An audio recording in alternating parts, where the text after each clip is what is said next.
So I just got dressed. I'm not allowed to stand up right now. I'm in my little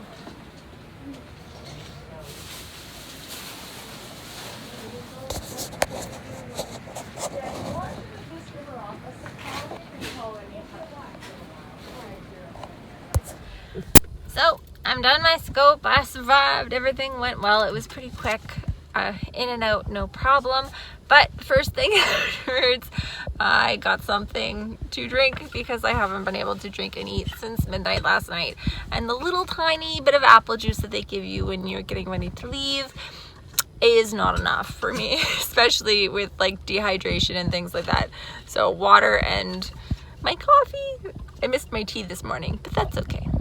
It didn't take very long. It took about an hour once I was in there and to go through everything. The actual procedure only takes about 5 minutes, but you're in and out. As you could see, they wheeled me out in a chair because you're not allowed to walk out. You have to sit on the edge of the bed when you're getting ready to get dressed and things like that because of the sedation. It's just all precautions for them, and I have my mom driving me home, so I'm not driving.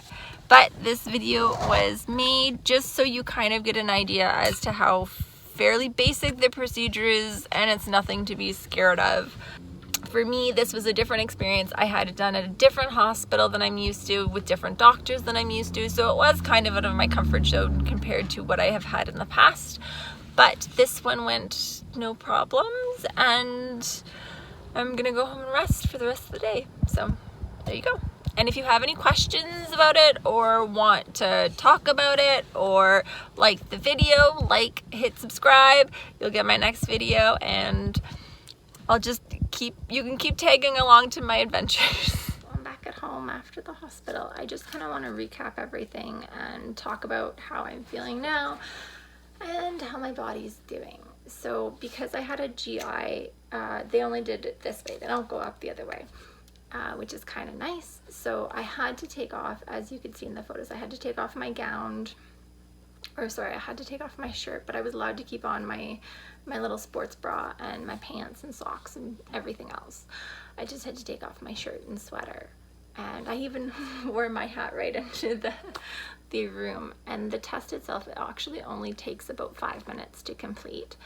So it's really not that long for you to be sedated. And I didn't actually know this, but they gave me the option to be sedated or not. I chose to be sedated because I've never not been sedated for it. I didn't even know it was an option to not be sedated for it. I guess some people choose not to. Not sure why you'd want to be awake for something like that. Mind you, I still do remember, I can remember swallowing, and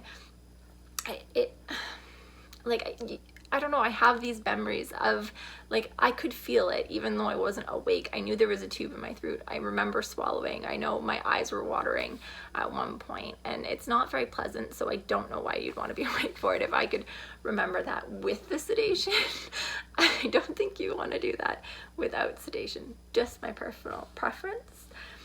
And because it pushes a lot of air into your belly, I find my stomach tonight is very hard and full of gas bubbles, and it hurts. You can hear the gas bubbles moving around inside of me just because I'm full of gas. I was not allowed to drive home. I had my mom drive me home. You're not allowed to operate heavy machinery, make large decisions, all the regular things that come along with being under an anesthetic. So that's all pretty normal. I wasn't allowed to lift heavy stuff or whatever for the day. So we put up our Christmas tree. I wasn't allowed to bring the big things up over the stairs or whatnot, but I was able to do everything else. Overall, I felt a little groggy. I do have a headache still, and the gas bubbles are the only real side effect that I have. It's really simple. It's not as big of a thing. It's not as scary. Look at the positive, and you can get through it. Think of it as an exploratory thing. They're looking to see what they can find, and you want this to happen because you want them to figure out what's going on, or the cause of whatever it is that you're going in for. So it's not that bad of a procedure. I wish you luck if you have to go for one. If you don't and you just get to kind of follow along, then lucky you. But that's just kind of my recap for the day. So I'm feeling pretty good overall.